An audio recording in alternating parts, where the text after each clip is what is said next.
নিজের বাচ্চার কাপড় অন্যজনকে দান করার আগে হাজারবার ভেবে নেবেন।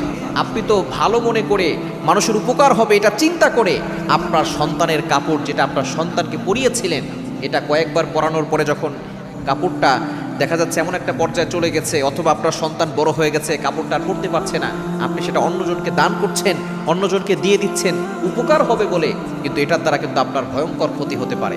বর্তমানে আমাদের এই দেশে মানুষকে উপকার করা বড় ধরনের রিস্ক হয়ে দাঁড়িয়েছে।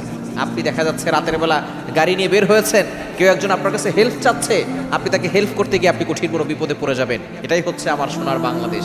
সুতরাং আপনি আপনার সন্তানের যে কাপড় মানুষকে দিচ্ছেন, এর দ্বারা বড় ধরনের ক্ষতি হতে পারে। কিছুদিন আগে এক ছোট বাচ্চা অসুস্থতা সারে না, বারবার শুধু অসুস্থতা হয়, কোনো রোগ ধরা পড়ে না, শুধু কান্নাকাটি করে। শেষ পর্যন্ত দেখা গিয়েছে যে তার যে কাপড় অন্য কাউকে দান করেছে, সেই কাপড় নিয়ে একজন তার উপরে জাদু করেছে। বাচ্চাকে ক্ষতি করার জন্য